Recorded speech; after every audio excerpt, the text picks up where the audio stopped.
For a long time, commentators have talked about problems with what they see as the unity of the book. Personally, I think there can be shown to be unity, but I wanted to let you know sort of the history of the discussion. One point that is often raised is that the prologue, chapters 1 and 2, are in simple prose versus the sophisticated poetry of the rest of the book. In the prologue, Job remains pious, while beginning in chapter 3, he raises vehement protests. There is also there are also differences in the way God is referred to. So, for example, we have the word El in chapters 8 through 40. Elohim, chapters 1 and 2, 5 through 38. Eloah, chapters 3 through 40. Eloah is more the Aramaic name. Yahweh, mostly just, with a few exceptions, mostly um, in sort of the prose sections. And Shaddai is often used in chapters 5 through 40. In the third cycle of speeches, chapters 24 through 27, the dialogue between Job and the friends appears to break down. Bildad's speech is only 6 verses, Zophar has no speech at all, and Job's words seem to contradict what he said before. I think it could be argued that this breakdown is meant to show, rather than state, to show that the dialogue is in fact breaking down, that they are not communicating well. So I think it could be argued that this is purposeful. The hymn to wisdom in chapter 28 has a style that's different from surrounding chapters, and it does not seem to be spoken by any of the characters. So there is a possibility that it was interjected by the narrator, the one who has written the prologue and epilogue. Elihu's speeches in chapters 32 through 37 seem to interrupt or delay the expected response of God to Job. Elihu is not mentioned anywhere else in the book, and the style is different. The Yahweh speeches do not seem to answer Job's charges and questions. I think that also I think that's also because people sometimes misunderstand what Job's charges and questions are. The epilogue, again, is simple prose. God's comment about the friends is difficult to match with the rest of the book, and it seems to confirm the doctrine of retribution that the dialogue section refutes. More recent commentators tend to interpret the book as a unity. With some exceptions, some still see the Elihu speeches as being added later.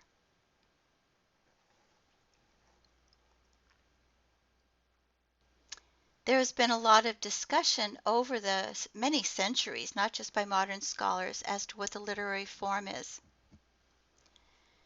Rabbi Simeon ben Laksh argued in the 12th century that Job never existed, and the story is a poetic comparison or parable, a mashal.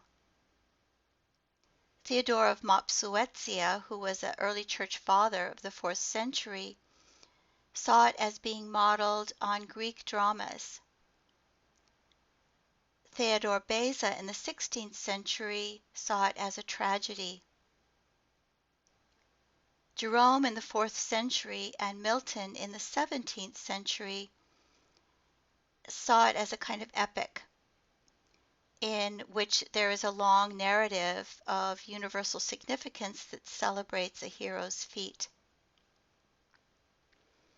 No single form of literature fits the book as a whole. It is unique and has many, many different genres. It is really an amazing uh, book, and it's one of those books that the more you study, the more depth you find. It's a very difficult book to just summarize. The date of the book is very difficult to determine, and over time, suggestions have ranged from the period of the patriarchs to the Persian period. The period of the patriarchs is suggested because Job is a figure who has many flocks and herds, rather like Abraham. Contemporary scholars date it to anywhere from the 7th century BCE to the 4th, 3rd century in the era of the Second Temple. This is largely because of the role of the Satan. Um, in the earlier books of the Bible, we don't really have any mention of a figure called the Satan. Satan in later Christian tradition. Um, this figure, that's not a proper name in the book of Job. It is seems to be a role or um, a position held by that particular figure. And other mentions of the Satan are in late texts, for example, in Chronicles and Zechariah. Hartley points out that there are many points of contact with other biblical books. There are allusions to Canaanite literature, and contacts between Job and Ugaritic literature possibly point to the 7th century BCE.